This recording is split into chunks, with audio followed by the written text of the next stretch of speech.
Welcome into the Draft Geeks podcast. It's the final podcast before the 2025 NFL draft. Today we have a new round mock draft. We're going to be doing a couple trades. We'll talk about all that stuff, as we want to.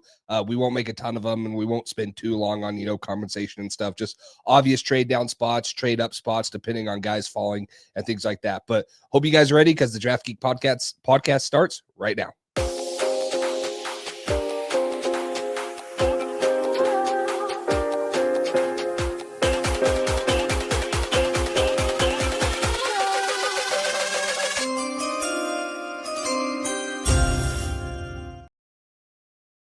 Welcome into another episode of the Draft Geeks podcast, the final episode before the 2025 NFL draft. I'm Max Shostak over at the Draft Geek, here alongside Jace Campbell over at Pat's Drive. We're going to give you guys a two-rounder today, like Jace touched on. We won't waste too much time in the intros. Don't have honorable mentions to give you guys before positional ranking. We're just going to jump right into the picks. Jace, how are you doing? I'm excited for this one. Yeah, I'm excited for the final mock here. It'll be a little bit of a combination. We'll still alternate, but it will be kind of what we think will happen, what we would do, a little bit of that, and then obviously talking some trades and stuff. So it'll be a good final one. And draft day couldn't come fast enough. I know it's close, but it still can't come fast enough. I'm counting down the hours. I'm so ready for it. Me too, man. All right, so you got odds again for this one. Evens. Oh, yes. Duh. I have odds. I'm on the clock, and I'm not even ready for it because I'm going to be able to pick for the Ravens. You'll be able to pick for the Patriots. 2 rounds. Listen, whenever you hit that start draft button, I am ready. If you guys are on audio, we will have the PFF mock draft simulator running on YouTube. So much better visual for you guys over there on YouTube. But we will still be good about, giving you guys the college, who's going where, making sure that we are accommodating those of you who can't watch us make these picks. But either way, no matter where you are getting this piece of content, make sure you are subscribed, following, whatever that may be. Tell your friends, leave us a nice rating. We would very much appreciate that. The Titans are on the clock. Won't waste too much time here. I'm going with Cam Ward out of Miami. It is all but certain that he will be the first player off the board. Yeah, I don't think we need to spend too much time there. I do think that they've given their they've had a lot of time. They've been on the clock for a while, and I think they did their due diligence on Abdul Carter, on Travis Hunter. Obviously, in any other situation, they would love to take a talent like that, but they need a quarterback and they need to get one in there quick. So, with the second overall pick for the Cleveland Browns, I almost said the Cincinnati Bengals, the Cleveland Browns. I think the consensus has switched to Travis Hunter. That's personally what I would do also, because he is both of our number 1 rated prospect. I think that they do need both positions. Obviously, re-signing Myles Garrett makes it a little less of a need for the edge position, but you can always use 2 elite pass rushers, especially with the age of Myles Garrett, even though he did sign a 4-year deal. But I'm going to go with Travis Hunter here. He gives you the receiver aspect. He gives you the corner aspect. They might want him to play a little bit more on the offensive side of the ball, but either way, he will give them great value on whatever side he's playing on. So Travis Hunter to the Browns. I love it. I think that's the direction it's definitely started to go in. And listen, they need corner and receiver. So really helpful there. The Giants, funny enough, when you think about this team, their strength might be the D-line, but I'm going to add to it again because clearly the best player available is Abdul Carter. I also think that is the direction that things are starting to shift in, and I think that's a good thing for Giants fans. This is a guy that's got first overall pick talent when you look at this draft class, and so you're getting him at 3. That's great value. The Giants can search for a quarterback later on in this episode, but for now, it's Abdul Carter leading the Giants haul. Let me ask you a question before I click on this. Before you click the button, let's hear it. And I don't think it's going to persuade you, but I want to talk this through. I don't think it would happen, but there's been a little bit of mock drafts that have came out that I've seen that have had them taking Mason Graham in this situation, right? Obviously, they have not great edge rushers, but they have Kayvon Thibodeaux over there. If you do take Abdul Carter, maybe we'll explore a trade, including him in the future back half of this round. I've seen that happen before. But is there any argument, even with Dexter Lawrence on their defensive line, is there any argument to say, hey, let's just take Mason Graham here and keep Kayvon Thibodeaux and we'll pass on Abdul Carter?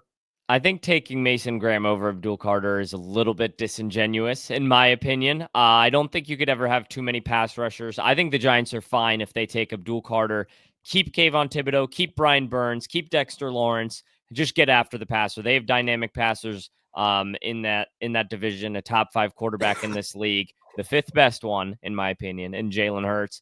And then an unbelievable rookie, Jaden Daniels, and then Dak Prescott will give you a large amount of yards, especially against the Giants. So I think Abdul Carter is a great move. The one thing I will say that I did think about is a potential trade down to 8 with the Panthers. That one I don't mind because the Panthers can come up and fill a need, get Abdul Carter. I think they'd be aggressive in going to get a guy like that. And then the Giants could add a tackle, add a Kenneth Grant, add a Will Johnson, somebody of that caliber, pick up perhaps a first-round pick for next year. The only reason I don't really lean towards that is, are Brian Dable and Joe Shane going to be able to make that pick next year? So that's why I would take Abdul Carter, number 11, heading to the Big Apple. But there's certainly a couple different directions they could go. Yeah, that's probably what I would do too. Just wanted to bring it up because I've seen it a little bit. And it's probably more of a different route that some people want to take. And I don't know if it's mostly likely, but you wouldn't mind. You wouldn't mind. Oh, I would love Mason it. Graham. If they, I would tell them all day, take Mason Graham. But, right. Yes. I want, again, I'm going to not phone a friend for the pick, but is there anyone calling in this situation? Obviously, ideally, trade down is what, as a Patriots fan, I would like. Yeah. Is there anyone calling? We've heard, hey, some teams might want to jump the Raiders for Ashton Jeanty, or maybe the Saints want to come up and get Shedeur Sanders, which I don't think is going to happen. But is there anyone even calling in this situation? Is that a fan thing that I'm kind of being delusional about? So interestingly enough, I think the only team that might be calling is the Raiders. And I wonder if it's for Ashton Jeanty to jump Jacksonville, because I think that's more of a landing spot than some people may allude to. I also wonder if Carolina gets aggressive and maybe moves up for their guy, Jalen Walker, because there's definitely a lot of rumors that he won't be available for them to take at 8. I don't know if anybody's going to give New England the price, though. That's the thing. Like, if the Raiders are calling to jump Jacksonville from 6 to 4, I don't know if New England's getting the price for potentially missing out on whoever they might want, because Jacksonville is certainly not out of the running to take an offensive lineman. And I guess advantageously, or, like a fan in me and stuff wants there to be a trade scenario. Yeah. I don't see why anyone would feel the need in this situation. Without Hunter and Carter on the board. Exactly. Yeah. I'll talk about this. I think the most obvious pick is Will Campbell, and that's the direction I'm going to go. Obviously, there's going to be concerns about the arm length. Mike Vrabel has said a ton of things about he is viewed as a tackle by a lot of people there. I have him as the best offensive lineman in the class, not offensive. There's, give or take on offensive tackle. Yeah. I'm starting him at left tackle for the Patriots because that's their biggest need on the offensive line. I'm starting him there until he fails. The other one that I've heard, and a lot of people have been saying is a Mike Vrabel guy, is the one you just mentioned that Carolina might want to get, is Jalen Walker. I personally think the bigger need is on the offensive line, which is why I would lean for Will Campbell here, and that's why I'm going to take him. But there has been a little bit more steam about, hey, Jalen Walker, maybe versatile guy in the Mike Vrabel system. Would he like that? But I'm going to go with Will Campbell here. Let the Patriots get at least someone that's been really good for a long time, and they can figure out, hey, maybe he's not a tackle. We'll slide him into guard. And the whole argument, too, going on Patriots, fans and stuff is, he's not worth the 4th overall pick. If you're saying if you're saying this is the 2024 class, you're right. He's not. In this class, he's going to have to be, because there's really no one else unless you want to take a position that they don't need. If you're just saying best player available, you could say Ashton Jeanty, you could say all these guys. But I think that they need to fill the offensive line. And yeah, it kind of sucks that there's no Joe Alt in this class sitting there, but you got to fill a need at some point. And I do believe he is a top 5 player. Well, I actually have him at 7, so I can't say that, but I do think he's a top 10 player in this class, and that's what you're drafting for. You can't compare it to other classes because, yeah, if Joe Alt's in this class, if Olu Fashanu's in this class, yeah, he's not in consideration here, but they're not. And so you have to, say, hey, you got to take this guy. Yeah, and if Joe Alt was in this class, he might have been the 3rd pick to the Giants. Yeah. So, yeah, listen, Will Campbell, I think it's a good option for New England. Fills a need, and he's a good enough player to do it. You don't have to worry about moving Armand Membou over. And certainly they like him in that building. Jacksonville, Tough pick, in my opinion, because I think Ashton Genty's certainly in play. Mason Graham is certainly in play. Tedero McMillan is certainly in play. Tyler Warren is certainly in play. And then, part of me is like, is there a crazy pick they could make with, we haven't heard much about the Jalen Walker to Jacksonville, but, the Jags, and this is ultimately going to be where I make this pick. The Jags GM came over from the LA Rams, who had such an impactful draft class last year, drafting Jared Verse and Braden Fisk. So I think you lean pass rusher, whether it's from the interior spot or the edge spot. It's why Mason Graham's going to be the pick for me here. It's very chalky. We've seen it a lot, which means it probably won't happen because that's just how the draft tends to go. But I think Mason Graham can be, and I can't remember the Jags GM's name, their new GM. It's not Trent Baalke, though. That's why they have hope now for the future. But I think he'll really like Mason Graham. Ashton Genty was probably the B level pick for me behind Graham. Yeah, and Genty's the fun pick there, but yeah, doesn't make sense. I'm going to go a little bit off consensus. You don't think it makes sense? No, sorry. I mean, it does. I think we've done it 4 for 4 times in our mock draft. Sorry, I meant it does. To Jacksonville? Yeah. I don't think we've mocked anyone to Jacksonville. I'm not going to lie. We might have to go back and look at that. That might be a. Yeah, that's definitely Mason Graham? Yeah. Oh, I thought you meant Genty doesn't make sense. Sorry. No. Genty makes sense because I'm not a huge Travis Etienne fan. Oh, no, me neither. So, I'm going to go a little bit. I think Genty is the obvious pick here, but there's rumors that Kolton Miller is a guy that might get traded for the Raiders. Please, New England, make a trade for him. That would be awesome. So I'm going to go with Armand Membou. They already have questions at the right tackle position. Now, if you get rid of your starting left tackle in Kolton Miller, you got spots at both, and it really doesn't matter who you have there. So I think you take Ashton Genty if you have a little bit more figured out, but I don't know if the Raiders getting Geno Smith and possibly losing Kolton Miller is enough to say, hey, yeah, let's take Ashton Genty, although that's probably their biggest need. I would feel much more comfortable with taking Armand Membou here, and then we'll look at the offensive lineman available at pick 37 for them. So the running backs at pick 37. So I'm going to go Armand Membou, sure up that right side, and we'll see what happens with Kolton Miller on the other side. I like the Membou fit. I think tackle for the Raiders is much more likely than some people think. The Jets at 7. I'm kind of, juggling. Do you go receiver here? You don't have much at receiver right now. I'm also thinking about Kelvin Banks Jr. at this spot, just because of how badly the Jets need help on the offensive line. Will Campbell and Armand Membou are off the board. But if you think back to Justin Fields' days in Chicago, he just had no protection. He was not able to operate. And I think you can get receivers later on in this draft, whether you're looking at like a Jack Bash, a Jalen Knoll, maybe even a Jaden Higgins is there at 42. A little bit of a pipe dream, but that's potentially an option. So at 7, though, if you're trying to wait in this draft class to the second round to get a tackle, I think that's scary. That's scary work right there. The Jets need trench help. And so I'm going to go with Kelvin Banks Jr., my next offensive tackle off the board, who can give you some super quality snaps at guard as well, if that's indeed where they try to put him. This may be higher than a lot of people have seen him going, but I think the Jets and Raiders are going to be hot spots for offensive line. Is Elijah Vera Tucker on the left side for the Jets? Is he on the inside or the outside? No, sorry. Well, I was going to say, is this the Elijah Vera Tucker of the right side of the offensive line? And then Elijah Vera Tucker is on the left side? It totally can be. That's what I was going to ask. Is like, Fashanu at left tackle, and then you're going to have So I was like, is this just the Elijah Vera Tucker just on the right side, and then Elijah Vera Tucker's actually on the left side? It could be.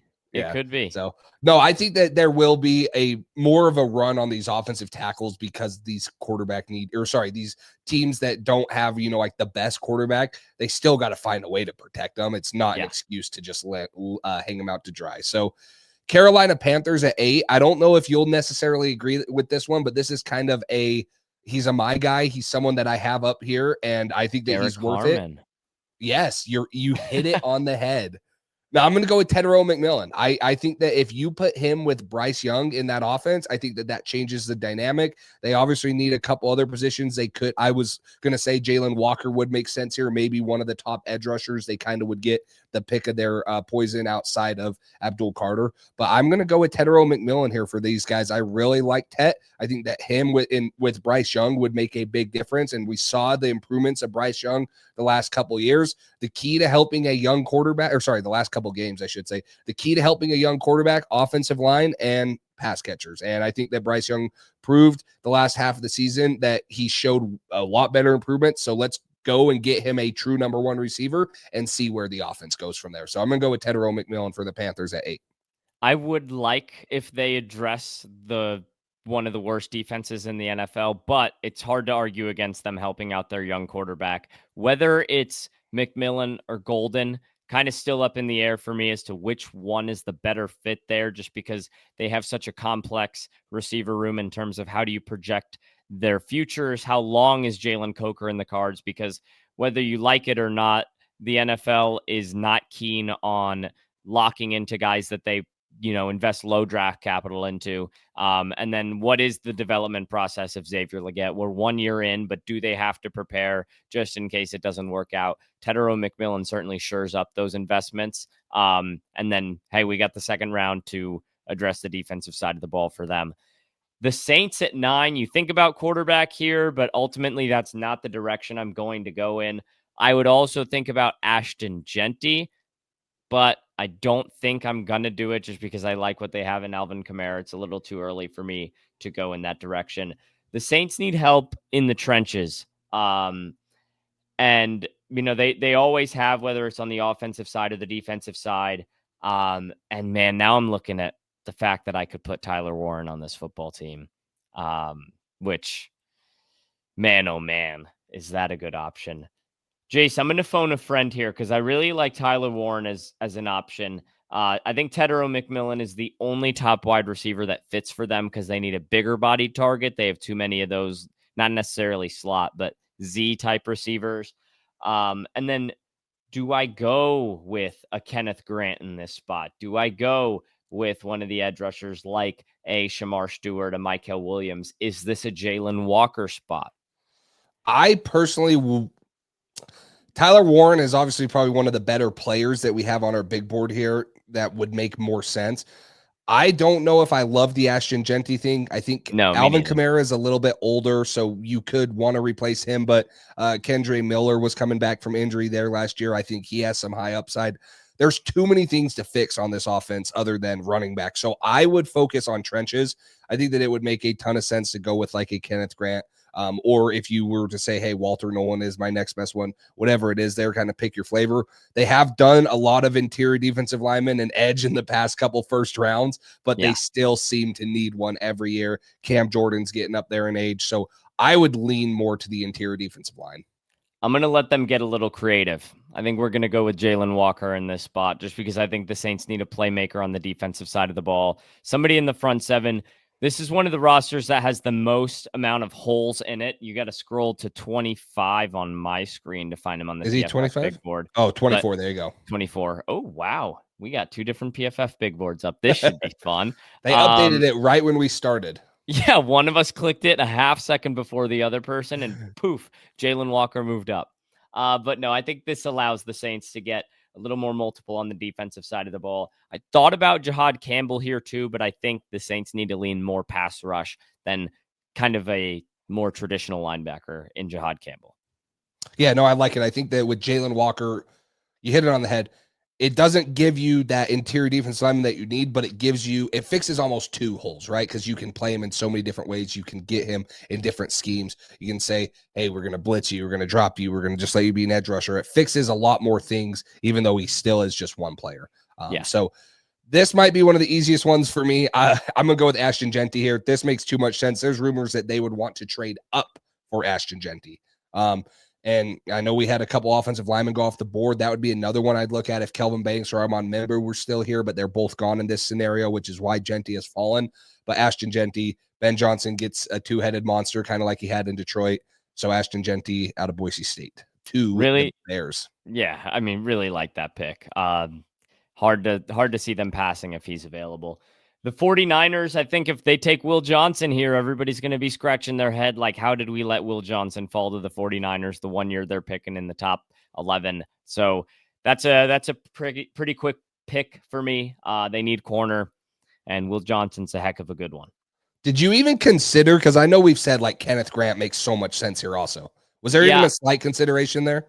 Just a little bit, but I mean, Will Johnson's higher on my board than Kenneth Grant. So yeah, no, I totally not by many spots though. If you watch the big board episode, which if you haven't, go back and watch that one because that'll give you a little more insight as to why Tetairoa McMillan went 8 and for some of the other picks later on in this draft. I'm kind of glad you didn't take Kenneth Grant because I think Kenneth Grant makes a lot of sense right here for the Cowboys too. So I'm actually going to go. Genty makes sense. If Tetairoa McMillan were to fall, the other one I would probably consider is Ibuka or Golden. I currently have Ibuka higher than Golden, but I do think they would prefer Golden in this scenario. But I'm actually going to go with Kenneth Grant here. I know they just signed, you got to say his name, Osa Odigizua. There you go. Oh, gosh, you're good at pronunciation. I know they did just resign him, but I personally don't think that is enough to say, let's not take Kenneth Grant because of how good he is. It might be a little bit. I don't know. Do you think it's? I'm going to take him, but do you think it's repetitive at all? Repetitive? No. I mean, I think. Listen, Kenneth Grant's an amazing player. The only thing I would have thought about is, like you kind of alluded to, is a splash with a Golden. But if they're going to go on the defensive side of the ball, I mean, I think Kenneth Grant, outside of Jihad Campbell, is my top defensive player that we have left on the board. Yeah. So that puts me up. Miami 13. Will Johnson, I stole my own pick. Would have been a great pick. Kenneth Grant, you stole my pick. Would have been a great pick here. Listen, I'm considering Jahdae Barron. I even consider Walter Nolan in this spot. And then if they need offensive line, I'm just not ready to take a Josh Simmons or Gray Zabel here. I have Connerly rated higher than those guys, but I think he'll go after them. So, if you look at the board, also Malachi Starks, they lost Javon Holland, but I think Jahdae Barron is probably the best fit for a defense that wants to fly around and make impactful plays. I think he's going to go a little bit earlier than some people are letting on. And I think Barron is very much in play at 13 here. So I'll go with Jahdae Barron. Get the Dolphins and impact player on the secondary.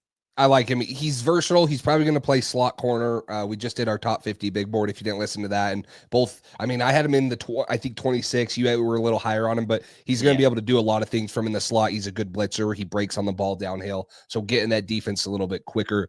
This is another easy one and probably a dream for the Colts. I'm going Tyler Warren right here. Great fit for them. We've talked about the fit with Colston Loveland a little if Tyler Warren isn't here, but I personally love the Tyler Warren fit with the Colts and how their offense is currently constructed, ground and pound, Anthony Richardson not being as accurate and stuff. So, okay, yeah, Colston Loveland might be a better pass catcher and more dynamic out on air and stuff. So get him with an offense that maybe fits that a little bit better. I don't think that's the Colts. So I like the Tyler Warren fit for the Colts way better than Colston Loveland. Tyler Warren will be one of the easiest picks in the whole draft if he's there at 14. Atlanta needs edge rusher. This should be another easy pick. I'm going with Mike Green here. He's my top edge rusher on the board, and Atlanta is overdue to take an edge rusher. So that's the direction I'm going in pretty quickly. Yeah. I'm going to go. So I'm going trenches here with the Cardinals. I'm high. That's what I was going to say. Walter Nolan is here. I'm a little bit lower on him. Josh Simmons is here, which he was my guy. He was at 11 for me with the injury. Another offensive tackle from Ohio State. I know him and Paris Johnson. I think if I were to take an offensive lineman here, it would be Josh Simmons. I think it's a little early for Connerly, even with the injury to Simmons. I think it's still in play here. Walter Nolan makes sense to me too. I guess they could take an edge like Michael Williams. I'm going to go another kind of, flag plant pick, I guess, kind of like Tetairoa McMillan. I'm going to go with Josh Simmons right here. Get them another guy out of Ohio State to protect Kyler Murray. This is about the range I see him going. This is where I think it starts. That's the first spot. Well, actually, no. I'll say Miami's the first spot at 13. I think Miami could get a little creative on the offensive line. And so if it's not Miami, then I think everybody after the Cardinals at 16, it's in play. Yeah, I think this is definitely the range it starts, and it might be the earliest he goes, but they need some sort of trench help. And for me personally, I have Simmons a little bit higher than Nolan, and so that's where I'm leaning. Yeah, the Bengals are up at 17. I'm going to go ahead and create my own nightmare here. It's just about which nightmare I want to bring to the table. So Walter Nolan's available on the interior, but I think they have to address more of a pass rushing element to their defense because of the negotiations currently going on with Trey Hendrickson. James Pierce Jr. is my next best available edge rusher, but I may lean in a little bit more of a direction of what I think is going to happen because I think I'm going to anticipate a little bit of a fall from Pierce.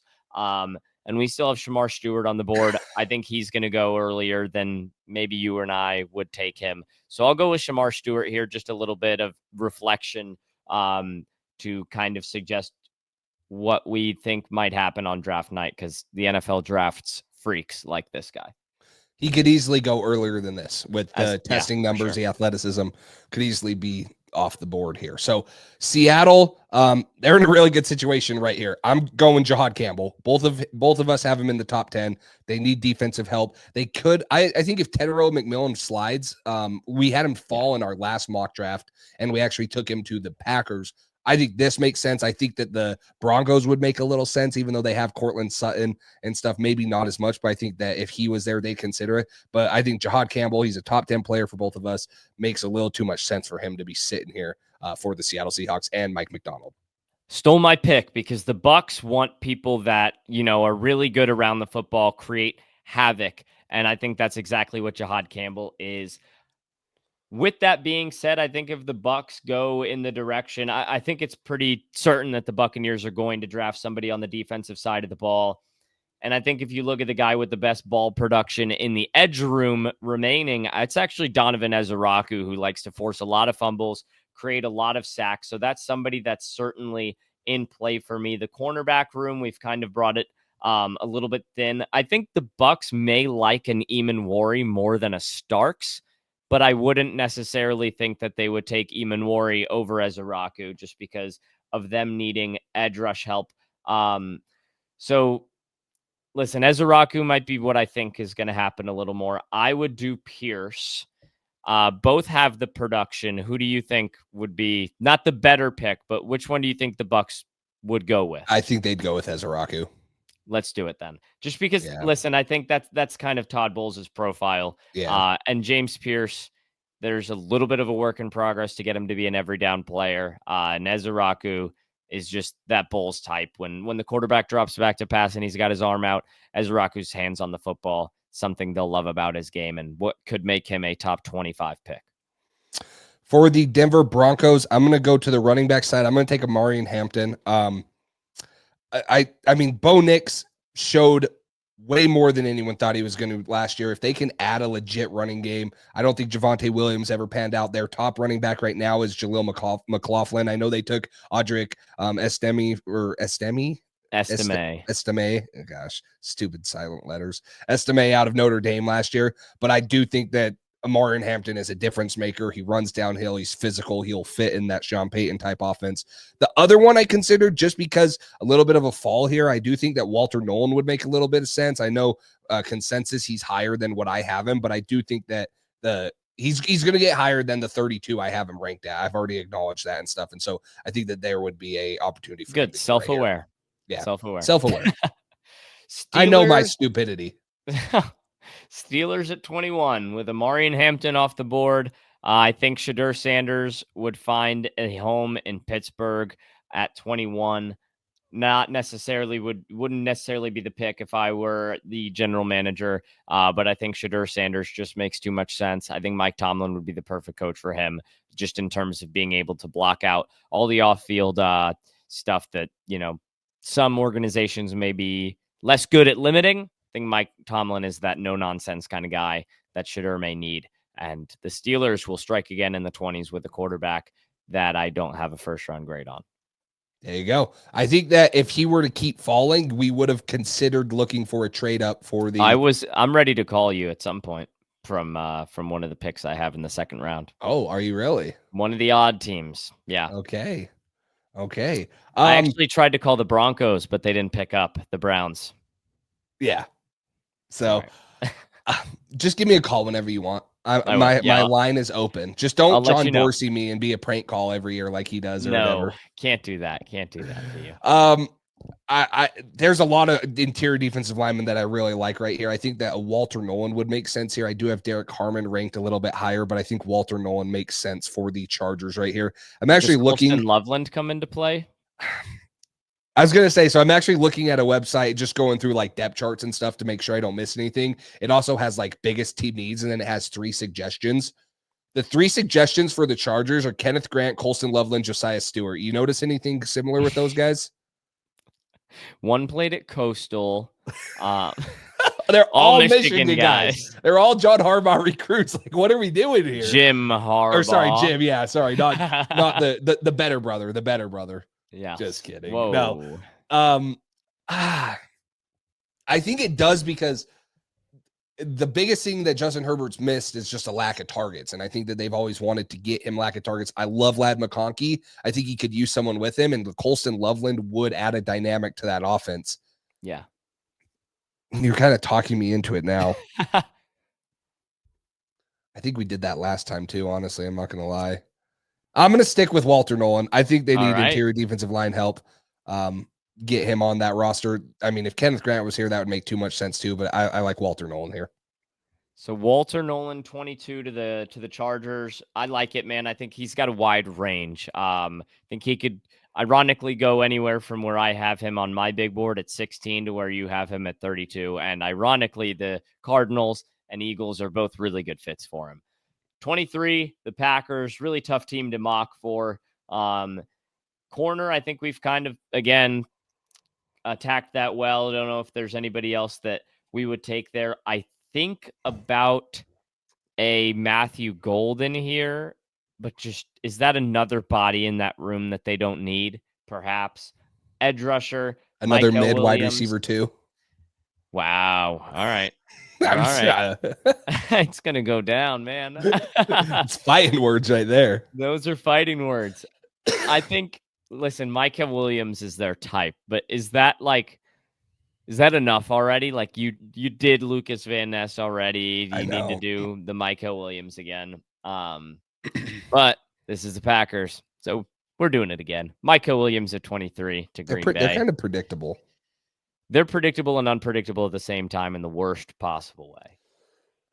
Yeah, Micah Williams, like him. I mean, I really like you said, he doesn't have the high upside pass rusher right now, but you think if Lucas Van Ness was a little bit of a project, Micah Williams is so good in the run, so long. Yeah. He's gonna, at the minimum, be just a very solid player for them. So I'm calling you here if you want. I was gonna say, is there a call here? Because I have an interesting one too. They have 4 picks, the Vikings.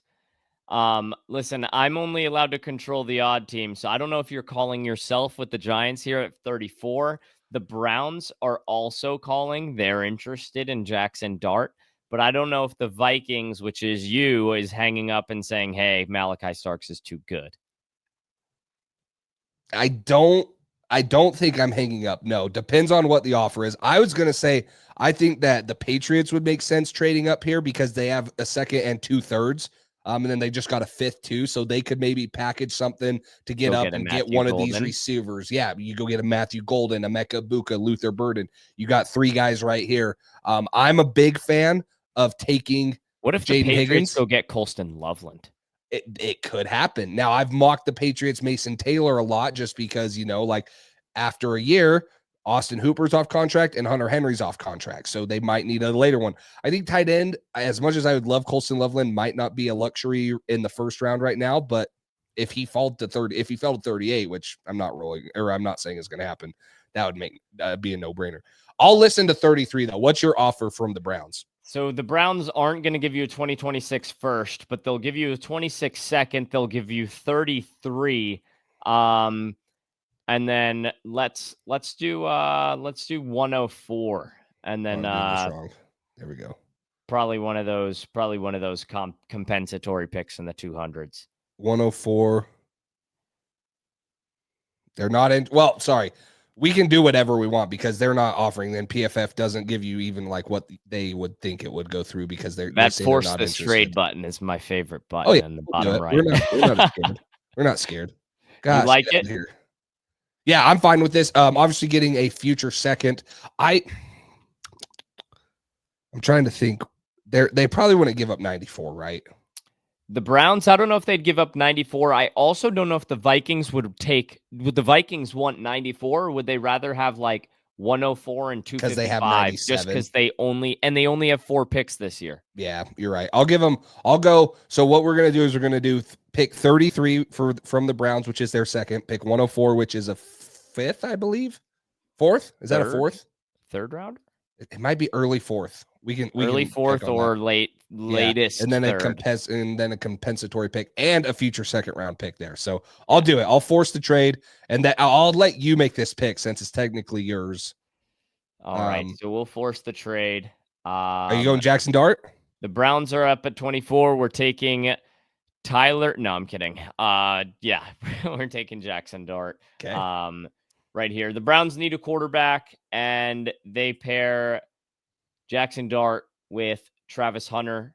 I do expect the Browns to be aggressive, trying to get up to pair Shadur Sanders and Travis Hunter together.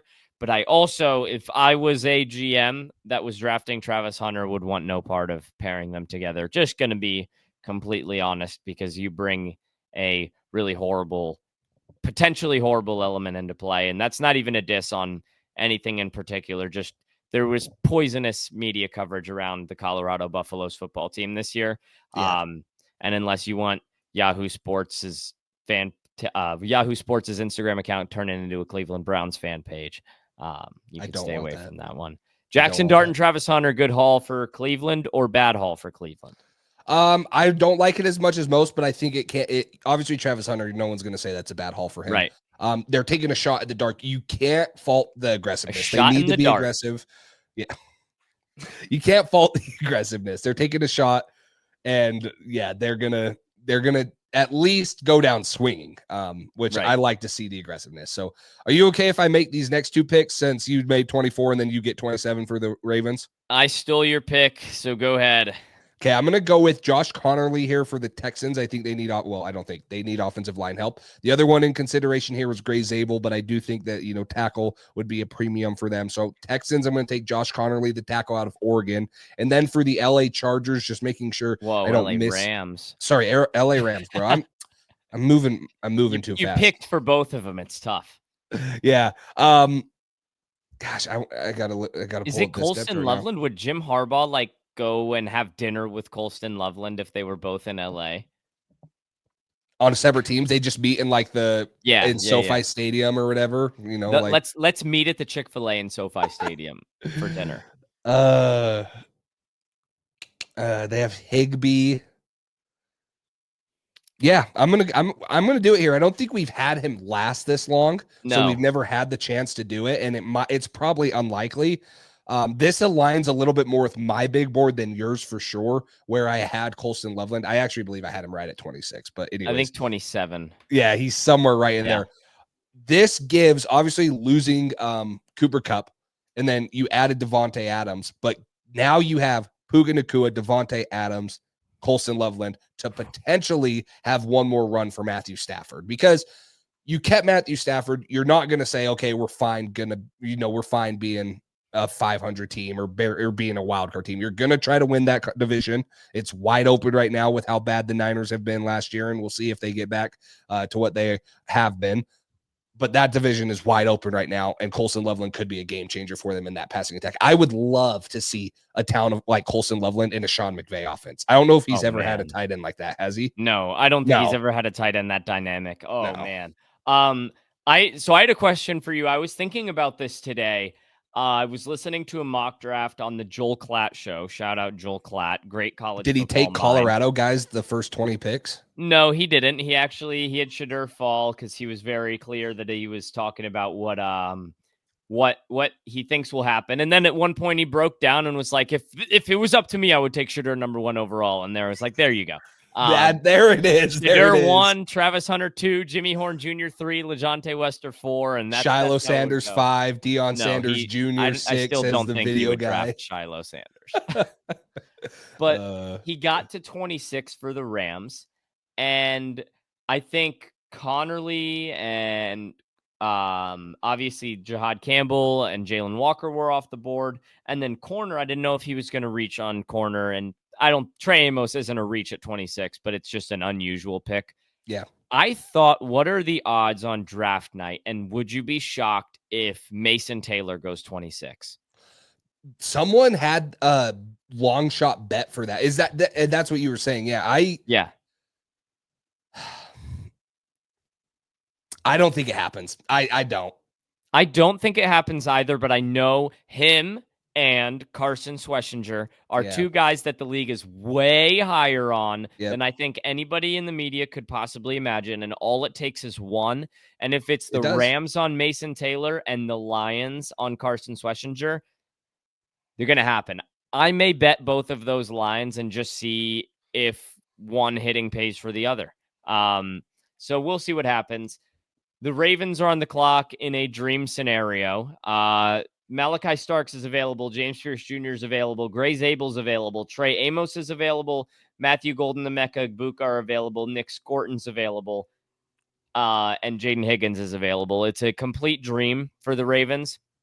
If this is a scenario, I am going to turn on some peaceful music and let Eric DeCosta cook. And listen, I think we've done the James Pierce thing too much. Not that, I'll ever get tired of James Pierce Jr. at 27, but if Malachi Starks is a Raven, man, I'm doing circles around my apartment. That'd be awesome. I think it shores up the back end for a team that struggled so much back there. They need corner help, but Malachi Starks gives you DB ball skills, and him and Kyle Hamilton is immediately a top 3 safety room in the NFL, and it might be top 1. I was just going to say that.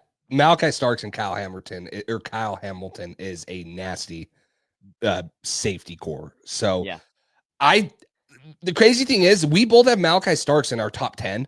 And every time we do a mock draft, he's down here available in the late 20s. And I'll say also another safety that I think is going in round 1, just because of the way the NFL drafts, is Nick Emanwari. But I don't even think that, I think Nick Emanwari and Kyle Hamilton is more fun in my head than it would be on the field. I just think there's a little bit too much overlap there where, Kyle's so good, ask him to do everything. But, if you're Nick, go play sub linebacker and go wreck this play, I'm like, wait, why can't that be Kyle doing that? And then Malachi on the back end. That's just, night and day for me. And that's not a diss on just Emanwari. I just think, sure, you can comp him to Kyle Hamilton light version, but them playing together may be too much sauce, if you will. I'm going to stand on business here and take Omar Norman Lott. No, I'm just kidding. I just saw him up here at 27 on the big board. And so I'm going to stick in, I'm going to stick in the interior D line group. I'm going to go with Derek Harmon, who I had as my interior defensive lineman 3. I've said for a while, I believe there's 4 first-round picks at the interior defensive line room. Derek Harmon, a little bit more twitchy, gives you a little bit better pass rush than some of the other guys that we've taken. I think that he's going to find his way into the back half. If he didn't go here, I would be really interested to see if you would have taken him at 31 for the Chiefs, because I know we've had the conversation that the Chiefs offensive line might be a little better than some might initially think, especially with Kingsley Suamatia, who was a developmental guy, has one more year, or had 1 year. They have 5 starters. Yeah. And so I don't know if offensive line is as big of a need. If there was a Derek Harmon there that plays very similar, in my opinion, to Chris Jones, that would be a pick for them too. But I'm going to let the Lions take him before there. Aiden Hutchinson come back from an injury, need a little bit more pass rush help. Still, even with Aiden Hutchinson to be elite, and we just saw what the Eagles did with elite pass rushers on the edge and on the interior. So let's build that for the Lions. And if you're listening to this and you're like, oh, Harmon out of Oregon is an interior guy, why is he helping Aiden Hutchinson? It's because this guy's game is rushing the passer from the middle, and not exactly the middle. You can kind of offset him inside of a tackle with Hutchinson on the other side of the line, and then you get a wide 9 guy next to Harmon. That's complete nightmare fuel for any offensive lineman. The Commanders here, I'm thinking, I lean a little bit TreVeyon Henderson here at 29. I think that's certainly in play. The receivers, I mean, they got Debo, so maybe I rule that out. But is Golden too good? Maybe. And then ultimately, where I'm going to land is James Pierce Jr. is too good to be available. And I don't think there's a running back that's going to sway me off of that. And I think they're a little bit too deep at receiver to go in any other direction than Pierce here. Yeah, he's got that elite pass rush ability with, twitch, bend, things like that, can get to the passer. So for the Bills, I'm going to go with Trey Amos here. Corner that we really like, that's physical at the line, has the length there. That was their biggest concern last year in the playoffs. So I'm going to go with Trey Amos sitting up here. I've seen Maxwell Harrison. We both like Amos way better than there. I think that they would want to take maybe someone a little more well-rounded than a guy like Darian Porter or Savone Ravel, who, again, I'm high on Savone Ravel, but I understand the ACL injury, and I understand where he probably will be drafted. But I think Trey Amos could be an instant starter for the Buffalo Bills and could help them make that Super Bowl run finally. Eamon Warrior play for you there at all? I do like the Amos pick, though. I think because he's a freak, but when you look at the Bills need a straight up corner.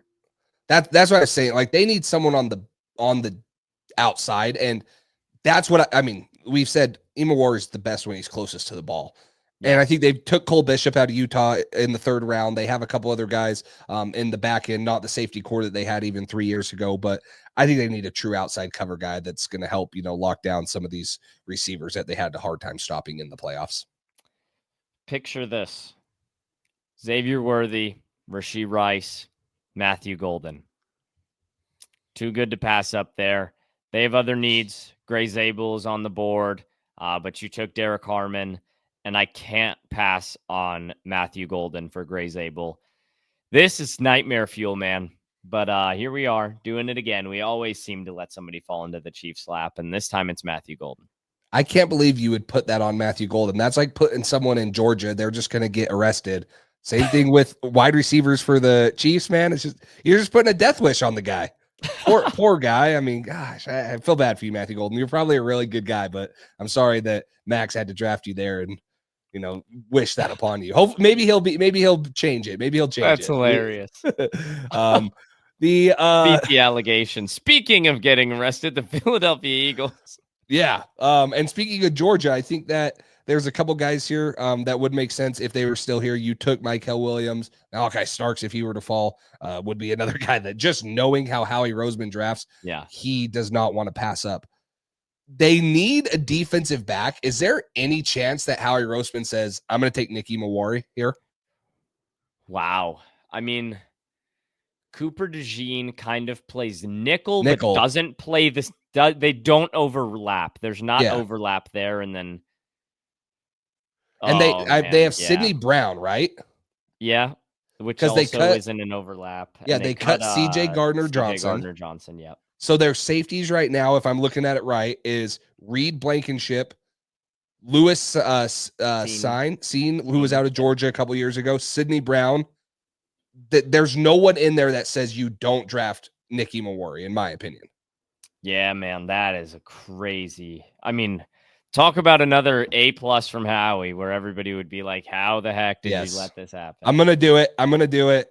This is right where I could see his range starting. Obviously, anyone would look at his ceiling and want to take him higher, but I think that this is a luxury pick for like the Eagles, where they're like, "Holy crap, we just won the Super Bowl. What's the hole?" They arguably cut one of their better defensive players in CJ Gardner-Johnson because they have faith in Sidney Brown, but that doesn't mean you're not going to take Nicky Mawari, who's 20 years old, going to be on a 5-year rookie deal.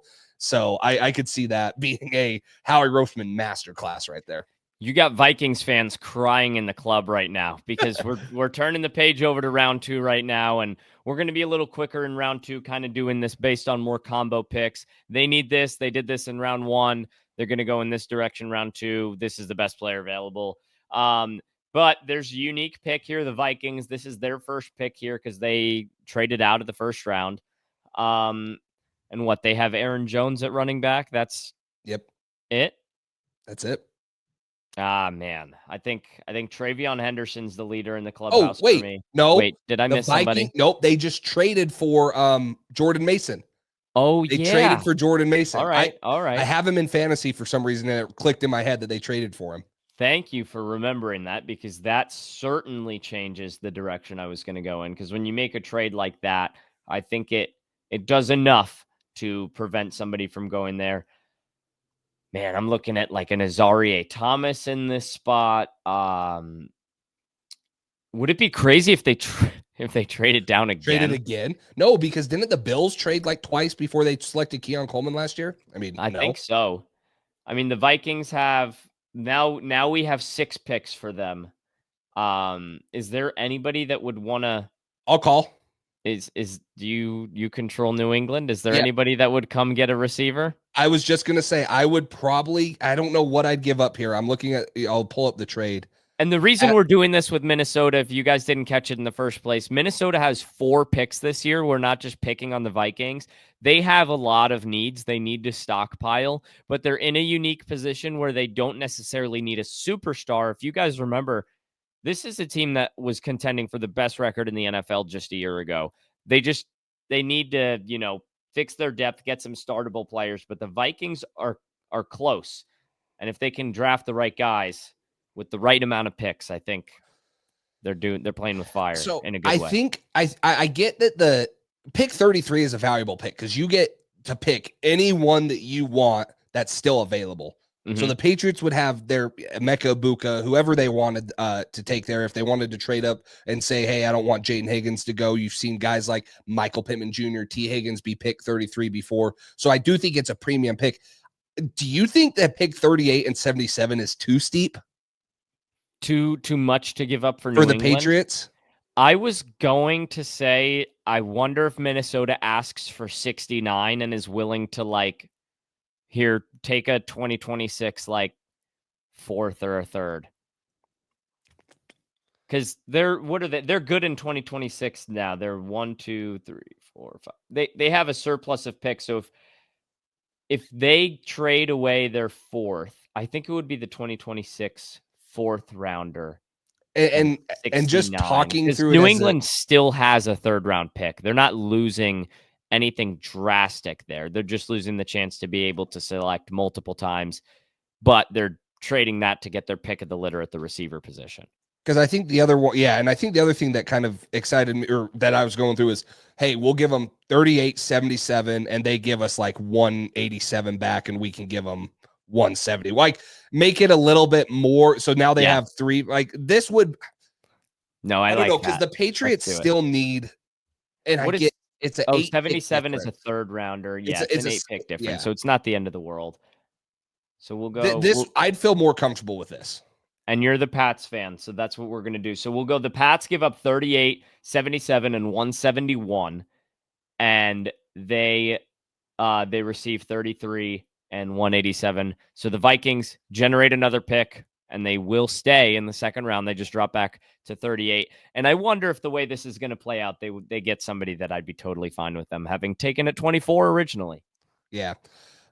With the way the board fell, I am a huge in my rankings, the only guy I don't, but I don't think with how the board fell that you would have to trade up from 38 to 33 unless they just absolutely felt like they had to. Now, I get the Raiders could be a guy for Jaden Higgins. I did say if Travion Henderson were to fall here, he would make sense. So maybe they do feel like they need to get up there. Maybe the Jaguars, because they didn't take Tedero McMillan, wanted to get a Jaden Higgins. So it would make sense. I'm a huge Jaden Higgins fan.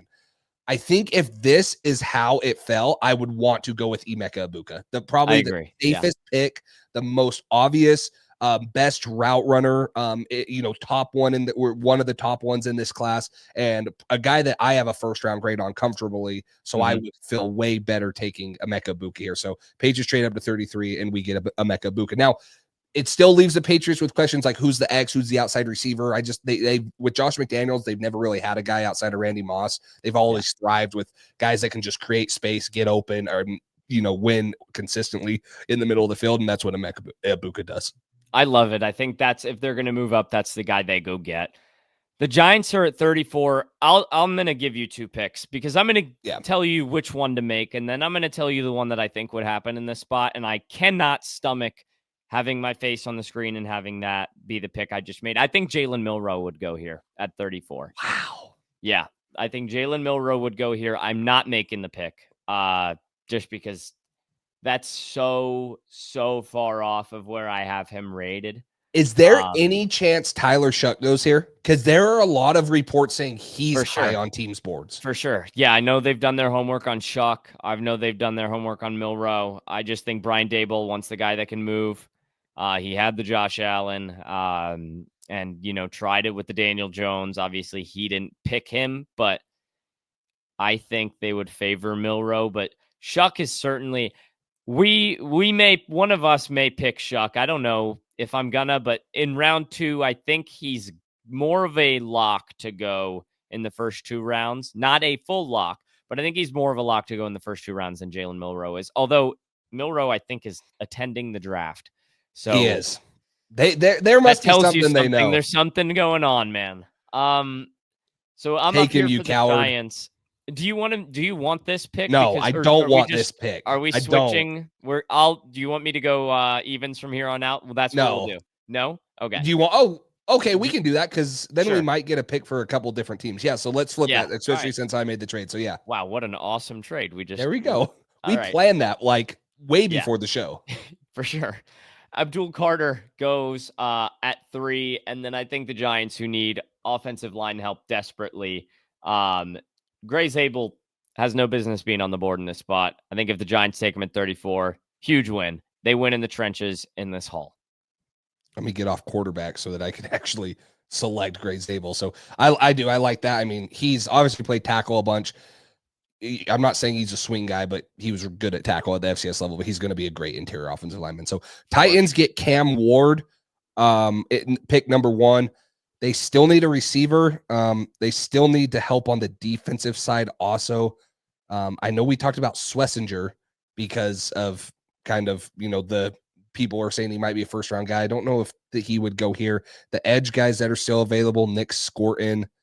I'm gonna take Nick Scorton here. Get an edge rusher here because Abdul Carter was obviously in play there for them at pick number 1. They just needed a quarterback, so I'll go Nick Scorton for the Titans at 35. Yeah, if I was making the pick, I'd be juggling between Scorton and Burden. And those guys are pretty much in the same spot on my big board. So I like it. Jacksonville took Mason Graham. And you could look at tight end. I would take a Mason Taylor here in this spot. I don't think 36 is rich for him. Luther Burden on the board with Brian Thomas Jr. is absolutely insane. I would think about a running back in this spot, but I just can't pass up on Luther Burden here. I think you got to commit to winning with Trevor Lawrence. That's got to be your guy. Let's go do it with Luther Burden. You can find a tight end later on. Go get you an Elijah Arroyo, a Gunnar Helm, a T. Ferg, somebody. I know they like Brenton Strange, which I'm taking that into account just a little bit. Luther Burden, too good to pass up at 36. Yeah, I like that pick there. Raiders, I said that this would be a nice running back spot for them. I'm going to go with running back 3 for me. That's Travion Henderson. So they come out with Armand Membu to shore up the offensive line, and then they get the home run hitter in Travion Henderson at the running haul. Back. What a haul. That's a good haul for the Raiders. I like that. Obviously, we made the pick, so we like it. Yeah.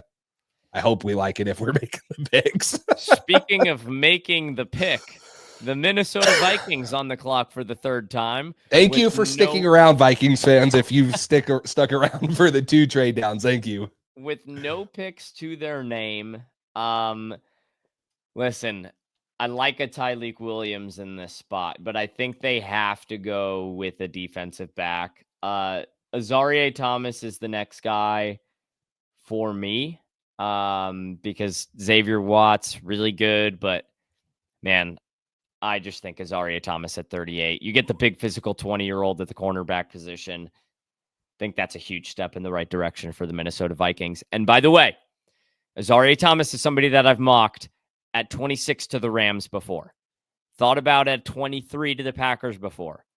So the Vikings trading from 24, a spot where I think Azareye'h Thomas could go, twice back to 38, from 33 to 38, and they still get a guy that could end up in the first round. This is a big win for the Vikings, a team that needs help with draft capital.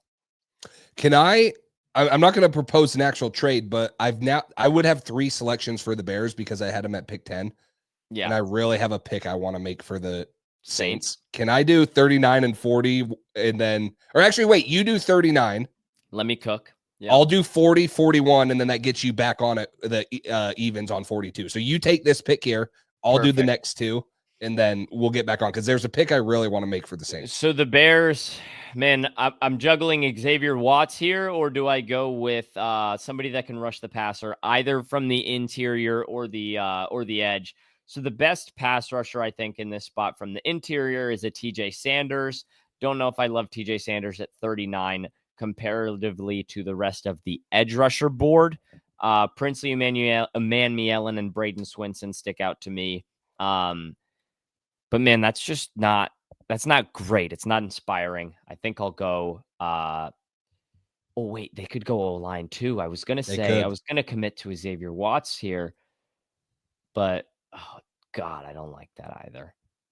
I know what I'm gonna do. Tyler Booker, 39, Bears. I like it. Interior line.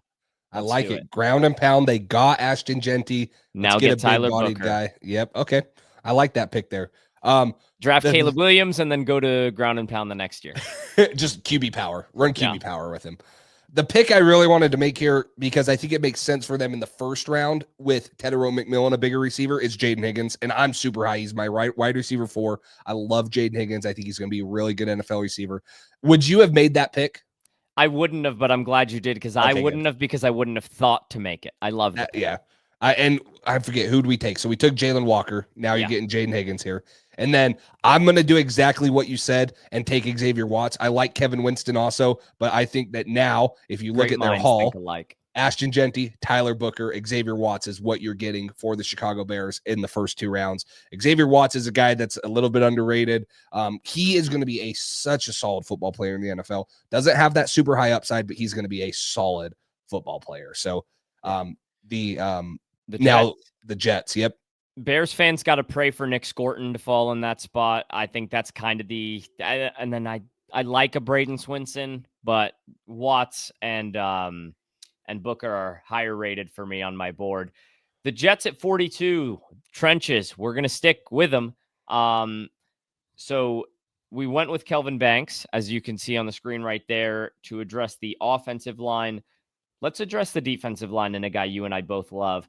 Let's pair a run-stuffing, really beefy player right next to Quinnen Williams, who likes to get after it. Let's go with Tyleik Williams, man. I absolutely love this fit. I love this player. I haven't made my guys post yet, and he's creeping his way into getting himself a slide.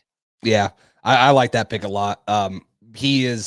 He's gonna be good. I really like that. And gives you a little twitch as an interior guy too, a little bit more than like a Darius Alexander does. So still great in the run, but can still get to the passer a little bit better. So we took Will Johnson for the Niners at 11.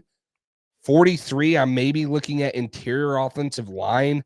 Big Jonah, is that who's this? The next guy, Mr. Savanaia. That's a little early. Yeah, we don't take him. Offensive tackle.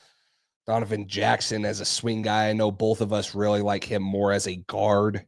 Do they take the swing on Ursery here? Yeah, that's what I was trying to say, because, and then the other, do they take a swing on like a Marcus Mbo, because we said he's really good as an interior, and I feel like that's really good for what they want to do with that offensive scheme.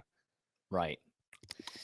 Let's do it. I'm gonna take Marcus Mbo here. I think that the wide zone, quick screen game that they want to do in that offense, he is the ideal interior offensive lineman for them. So a little bit of I don't want to say reach, because in this class there might be a lot that can be classified as that, but a scheme fit that would make sense. I wouldn't be surprised if he goes, down by the 4th round, just because of the weight profile and teams not knowing where to place the guy. You and I are both higher on him than a lot of other people are. The Cowboys at 44, we picked Kenneth Grant at 12, and now Quinshon Judkins at 44 is going to come off the board. The Cowboys address running back, and this is a heck of a haul. A Michigan man and an Ohio State player, Big Ten, finding their way to Texas. Oh, no. They can't do that. That's got to be illegal. Leave it to Jerry. Colts here. We took Tyler Warren, one of the best fits in this class. Defensive line would be something I would look at. The highest ranked guy that I have is Darius Alexander. I'm trying to look at their depth chart. Yeah, the Colts also could get more pressure on the quarterback. I think it's just is it a Swinson? I don't know if Swinson is he your 8 edge rusher? No, he wasn't in my top 10. Okay. So there may be a Landon Jackson. You were a big JT Tuimoloau guy as well. I had him up there. They play the Big Ten championship in that building. I'm trying to think so I had Princely Umanli-Mellon and Olufemi Oladejo high. Now he's somebody that I think will go top 50. Femi Oladejo. Do you think he's going to go top 50 over Umanli-Mellon? I think Oladejo will go before Princely. Yeah. Because now I'm looking at, hey, do they just want to take like a pass rush specialist, which is what Umanli-Mellon is? Josiah Stewart's it fits in that category too. A guy that can just straight get to the passer. I'll go with Femi Oladejo just because it's another my guy. I had him in my top 10, and I do think that he will go higher than a lot of people think. I don't know how high, but I do think he will be one of those. I think this is right around how high for him. I think that's really realistic. The Falcons, we could look at receiver here. They have Darnell Mooney and Drake London. That's certainly an option. You could look at a Jared Wilson here. That's a little early for me just because they did lose their center. We went with Mike Green, so the edge rusher box is pretty checked there, although they could, I wouldn't be surprised if they double up at the edge spot. Demetrius Knight and Carson Schlesinger both on the board, both options. I'm going to dig into the receiver room, though. I think you have an Elik Ayumanor there. That's another big body receiver. I don't love that with Drake London. Jack Besh is a supreme power slot option next to Elik Ayumanor, next to Drake London. But I'm going to scroll down a little bit, and we're going to take Jalen Knoll in this spot. Somebody to stretch the field. I know Darnell Mooney's been good at that, but I just don't know how long they're going to have Darnell Mooney there. And I think Jalen Knoll gives you a little bit more of an option in the quick game. I think those two could work together, and ultimately you're planning for life after Mooney. And that's a guy that Michael Penix could chuck the football to. I like it. I like that. I think that he's super dynamic with what he can do out of the slot. Super good build, stout, can make guys miss, and then obviously can take the top off of defense. So like that for Penix there. Cardinals, we took Josh Simmons there, a little bit of protection. They just locked up Trey McBride for quite a bit and a good amount of money. So O-line, I was looking at receiver because outside of Marvin Harrison Jr., like Michael Wilson, Greg Dortch, I don't love it. I don't think that it's the Michael Wilson. It's just 1 and 2 there. Jalen Knoll would have been a great pick. Yeah, you jerk. But I'm looking at the defense too. I think that they need another edge rusher. So I'm going to go to the edge. Mike Green was someone in play even at 16 if he was still there. So for me, I'll go with a Braden Swinson here, who I think that they'll, value a little bit higher floor than a guy like Princely Umanli-Mellon and some of the other guys below him, and gives you a little bit more in both the run and the passing game. So I'll go with Braden Swinson out of LSU for the Cardinals. 2 LSU guys. He gets to play alongside BJ Ojulari there, and then the rookie from last year, Darius Robinson. So hopefully one of those guys figures it out. They don't have much time to wait because, they got to win with Kyler now. The Dolphins, we took Jahdae Barron at 13.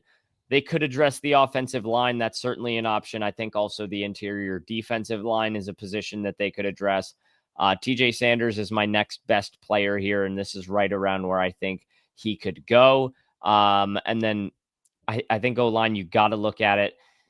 Ursery certainly makes sense. They just lost Teron Armstead. That's the pick I'm going to make. Ariante Ursery to Miami. I think they love their identity being able to be fast, but that's also why they haven't been able to win. So I think they need a little bit more of a conventional offensive tackle. He needs some development, but it's a good option there in the second round. There's no way I'm not going to take defense, even though we took defense in the first round for the Bengals. Yeah. 99% of their cap space is on the offensive side of the ball. So we're going to stick here. One thing I'm trying to decide between, their safeties, Jordan Battle, Geno Stone. I like Kevin Winston for them. I still, Logan Wilson. Is this a Carson Schlesinger spot at linebacker? Safety certainly in play. I didn't realize how in play that, because Geno Stone's like a center fielder, and then Jordan Battle, how much stock you put into keeping him around for so long. I don't love their cornerback room. I really don't love their. Okay, I know exactly what I'm going to do here. I don't love their cornerback room. It's Cam Taylor-Britt, Dax Hill, and Josh Newton. I'm not a huge your boy. Take your boy. I'm going to take Savone Ravel. He should not be here talent-wise. Now, I get the ACL sliding down. I'm going to take Savone Ravel here. This could be a absolute steal for them with how athletic he is, the alien type of athleticism that he has. And then obviously the injury helps them a little bit because he probably slides a little bit because of that. But I'll take him. They're high upside guy that could really be finish, or, in a couple of years be like one of the best corners in this class coming out. Obviously outside of like Travis Hunter and them, but has that upside. I love it. Seattle took Jihad Campbell in the first round. Denver at 51 needs a center. So the Seahawks have pick 50 and 52. I'm going to take Jared Wilson at 50. Seattle needs help on the offensive line. Got to protect Sam Darnold. Jared Wilson should go earlier than expected because I think he's the best true center in this draft, and they can't risk Denver taking him at 51. Broncos took Omarion Hampton, so could look at the defensive line. Could also look at DBs. I know they still have Pat Surtain. I'm really liking how the corner room is still sitting here. Maxwell Hairston is a guy people are really high on. Darian Porter there. Benjamin Morrison. If I was going off my board, I'd go with Darian Porter. I think that they will want to take Maxwell Hairston a little bit more than a Darian Porter type guy. Speed, probably plays a little bit better next to a Pat Surtain. So I'll go with Maxwell Hairston for the Broncos here at pick. What was that? 51? 51. Yeah. So Seattle back on the clock here. I consider double dipping at offensive line with perhaps Jonas Avonai or Donovan Jackson. But I think I'm going to come back to that edge rush room and take JT Tuimoloau off the board. Too good of a player to still be there. And that's another havoc guy for Mike McDonald's defense. Yeah, like he's another guy that's super high upside. Like you're obviously taking, or sorry, super and high floor. High floor. That's what I meant. Okay. Sorry, high floor. Yeah. He is a guy that you're really confident in what he's going to be as an NFL player. You're not saying, oh, he's Princely or Molly Mellon or Femi Oladejo, who has this super high ceiling if he reaches it. You know what he's going to be. He's going to be productive, but he still can be, one of the better, I would say like 1B, 2 pass rushers in the NFL. He's not going to be probably a 15 sack guy. He's not going to be elite at it, but can definitely get to the passer. So took Ezra Raku for the Buccaneers. DB linebacker here. We talked. Did I take Jihad Campbell a pick before them? I did. Yeah, I think so. I'm gonna go with Carson Schlesinger here. I like it. I had him in my top 50 as my guy. Really like the special teams value he brings, obviously, but the sideline to sideline ability, coverage ability, even the blitzing ability he has from the linebacker position. So I'll go with Carson Schlesinger. The Packers at 54. You could think about an Elik Eomanor here, give him a big receiver. I don't love the player enough to take him at 54. I think the Packers could look towards the defensive side of the ball, grab a cornerback. Ironically, we mentioned they draft freaks, and ironically, my best corner Available is Darian Porter. So it just fits too well. Mykel Williams and Darian Porter, draft with absolutely zero floor. Makes stupid amount of sense for them of how they've drafted in the past like 5 drafts. Chargers took Walter Nolan here. This is where I think Mason Taylor comes into play right here. I know we talked about him early in the first. They still need a tight end. So I'm going to go with Mason Taylor for the Chargers here. A little bit more. He has nowhere near the upside as Colson Loveland. I'm not saying that. A little more well-rounded for maybe the offense that Jim Harbaugh wants to run for the Chargers. So I like the Mason Taylor fit in the second there for the Chargers. That's an excellent haul. The Bills, they get to pick here at 56 and then again at 62. So I'll get to make both of those picks. So I like that I'm in a little bit of control here. We got Trey Amos first, so we addressed the corner room. You could think about a Demetrius Knight in this spot. You could think about an edge rusher, Princely Umanmielen, a Landon Jackson, who I like a little bit better, but there's nobody on the board that impresses me as much as Kevin Winston does, and I think they need help in the safety room. And we talked about maybe taking a Nicky Manwari, a guy that's better closer to the football. Here you go. Kevin Winston at 56, another great option. Yep. We got Tet McMillan for the Panthers. Gosh, this team needs defense. Yeah, they're the worst defense in the league. Okay, maybe not the worst defense. That's a little bit. Bottom Is three. that a stretch? I don't know if that might not be much of a stretch. Edge rusher or DB makes the most sense here. Landon Jackson. Let me go look at both. Who'd they splash on in free agents? Oh, well, they had made a huge extension at JC Horn. Yeah. I like Benjamin Morrison, but the injury is a little bit of a concern. So I'm going to go with edge here. Let's go look at what the edge is looking like. Landon Jackson, Princely, or Monley Mellon. I think they need pass rush upside. Landon Jackson scares me a little bit with his pass rushing ability. Monley Mellon, I was high on. Josiah Stewart, Cal Kennard. I'm going to go with Umanli Mellon just because I was a little bit higher on him.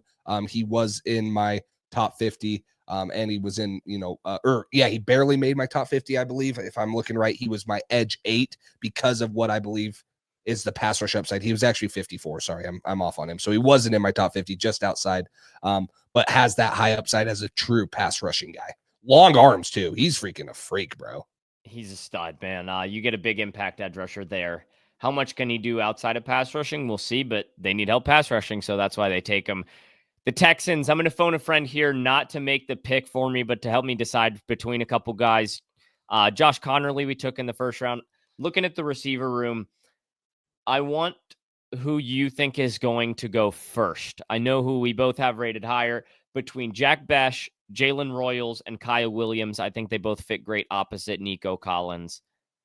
But who do you think goes first between those I think three? The NFL's a little higher on Kyle Williams. That's where I'm leaning to, and I don't think it's too much of an overlap with Tank Dell because Williams can play on the outside. Yeah. Let's go Kyle Williams, reflect a little bit of what we think is going to happen at 58. I like it. I think he's climbing up boards. We both had him outside of he was outside of your top 50 because he was guy, right? Yeah. He was at 60 for me, so he's dang close. He's shooting up boards. Yeah. Do not ask me to make this pick. I want to see what you do with the Ravens here. I'll help you decide if you need help. But I hate picking for you. Okay, fine. I'm gonna screw you. I'm gonna screw you. Malachi Starks is a haul for them. Edge rusher is someone. Receiver 2 is another guy. Oh, I actually like Jalen Royals a lot. I really like Jalen Royals here. Kind of a good fit. I just wonder if the yards per route run with him and Zay Flowers, is that like too much of an overlap? But the other one I was thinking is Trey Harris. Just we've always had concerns about his translation to the NFL. Edge was one that we looked at, or that makes sense in the first round too. I bring Jacob Parrish to the table just for a second, but I don't know. Well, because I mean they've Chidobe Awuzie, but nickel, that's kind of where they're having Marlon Humphrey play. So I don't know. I don't think that's great. I mean, Benjamin Morrison's my favorite outside corner left, but that's like. What edge would you want if we went edge? If we went edge rushers, I would take Josiah Stewart just for his ability to just purely get after the passer. I think they have enough craftsmen in Odafe Oweh and Kyle Van Noy, and Josiah Stewart can just go. I think that's kind of what they wanted in David Ojabo and didn't get to unlock that because of the injuries. But he would be my top edge rusher left. A part of me wants to give you a receiver though, because I think Lamar, Zay Flowers is great, but I think that offense Bateman too. Yeah, Bateman. And you still have Mark Andrews. And Isaiah Likely. Yeah, like one every 8 games. Hey. If only he wore a shoe size smaller, we would have beat the Chiefs. Yeah, you guys would have.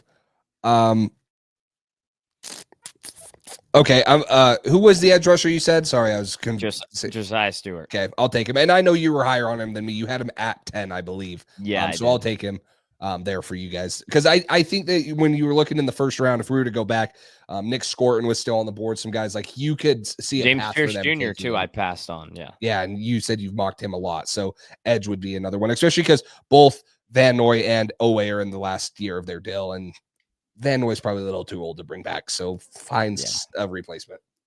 Yeah, we're getting the second half of Van Noy's career. You got the first half. They've both been great. It's Yep. been a pleasure.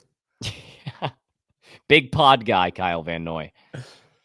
So I'm up at 60. The Detroit Lions, we went Derek Harmon, so we kind of addressed that pass rush. I think about Jalen Royals here. I also think he profiles way too similarly to Amon-Ra St. Brown. And then we look at linebacker, and I think Demetrius Knight is just their type, a guy that's going to pursue the football, fly around the field. So I think pairing him with Derek Harmon adds a speed element to this offense with a lot of motor that they need in the, no pun intended, Motor City. That was a great one. That was great. That was a great podcasting line right there. Clip that, post it. There we go. Commanders here. We took James Pierce Jr. I'm going to look at the running back room. I was going to say, we haven't tapped into much of it. Yeah, we really haven't. I have DJ Giddens at 4. I don't think that the NFL is going to see him as 4. I want to take him here really badly, but I don't think that they're going to happen. If I was them and I was looking at a running back, I would take Sampson or Caleb Johnson. Is there one that you would prefer? I prefer Caleb, but is that a fit for the Commanders offense? I don't really think so. I think they're more of a gap scheme, play downhill. Scattaboo? Oh, you could talk me into it because Brian Robinson isn't exactly the thumper, but I know. I just Dylan worry about Sampson. Which guy are you replacing? Are you replacing kind of the Brian Robinson role, or are you replacing the Austin Eckler role? I think I'm both ways. I think eventually they're replacing both. Right? And right. I think right now I'm trying to replace the Brian Robinson role. Then I would take Scatterby. Because I don't think that Cam Scatterby, and this is not a knock because Scatterby's really good. I don't know if he's a number 1 running back in the NFL. He needs to rotate with someone. Yeah. And so you said you take Dylan Sampson if you were replacing Brian Robinson? If I'm replacing Austin Eckler, I'm replacing him with Dylan Sampson. Yep. And if I'm replacing Brian Robinson, give me Cam Scatterby to knock somebody's teeth out. Okay, let's go Cam Scatterby then. Let's do it. Give him, and you put him next to so you said you're taking him to replace Brian Johnson. Brian Robinson, sorry. Yeah. So yeah, now you have Eckler, a little bit older, a little more veteran that could handle. I guess what worries me is Scatterby's so good out of the backfield. Like, are you just not going to use him because you have Eckler? I think you do both.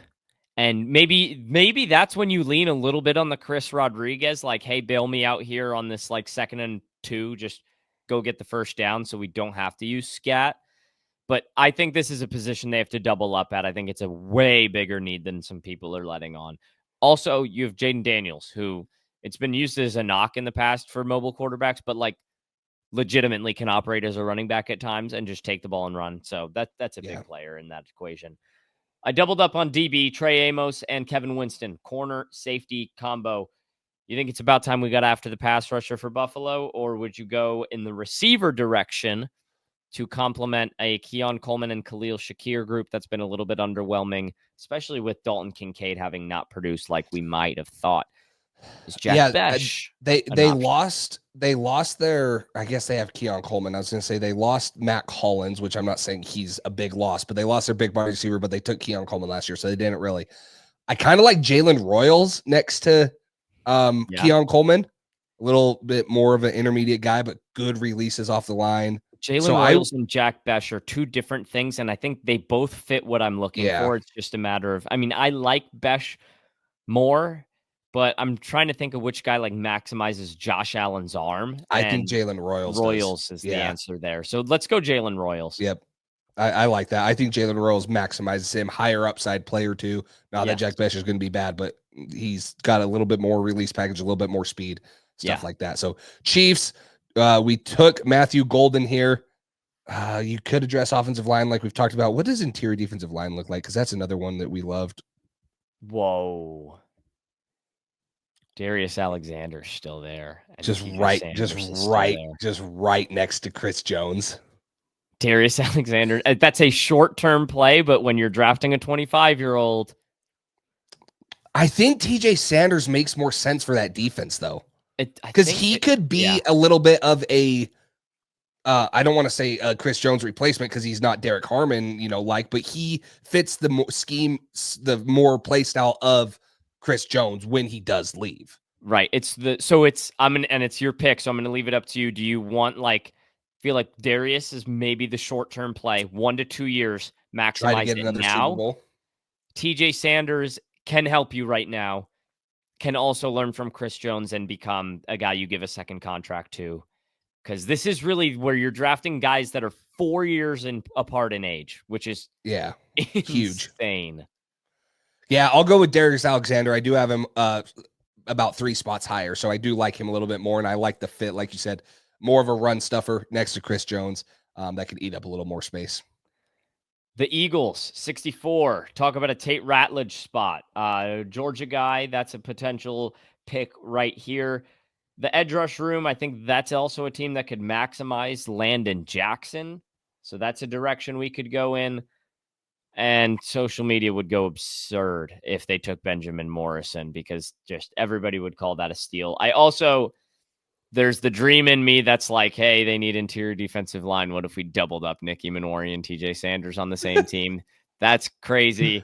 My roommate, who's a Giants fan, wouldn't be thrilled if the Eagles drafted 2 Gamecocks.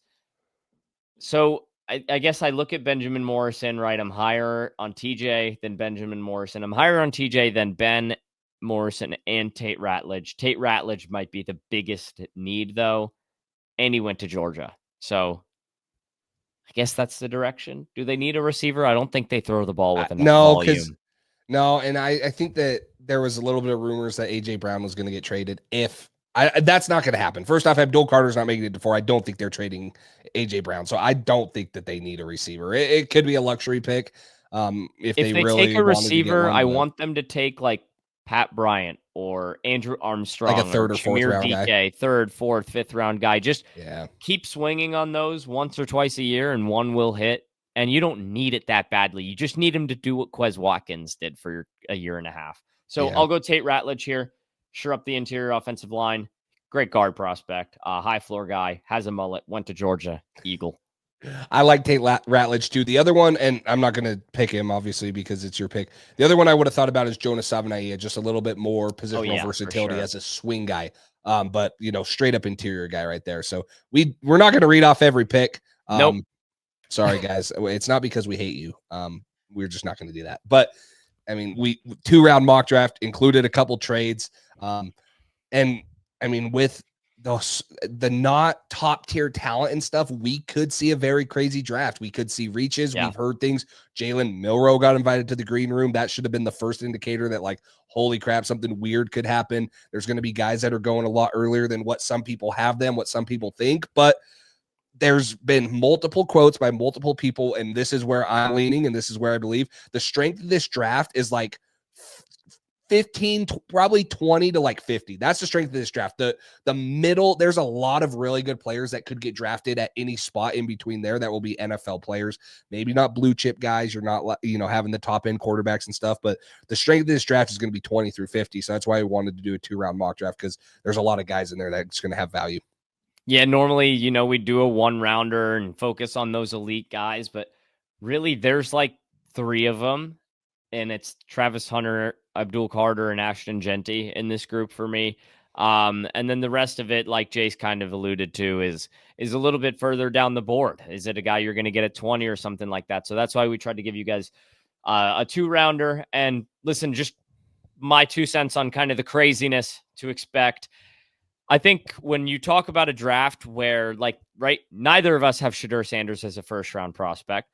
So I think there's probably more people in the NFL that have Jalen Milroe graded in the 2nd round than Shedeur graded in the 2nd round. But all it takes is one team to have them both graded in the 2nd round and have Milroe graded higher. And one can simply go over the other. We talk about like a Derek Harmon could go over Walter Nolan. That's perfectly realistic. We talk about so many of these other things. We could talk about, Shamar Stewart. All it takes is one team to take him really high. All it takes is one team to take a Nicky Manwari over a Malachi Starks. These things can happen. And that's something I would absolutely make sure you are ready for on draft night. Keep those heart rates low. Expect the unexpected. And in a year where you can expect the unexpected, it's okay if your team freaks you out because they've done their homework. A lot of these guys are in the same bucket.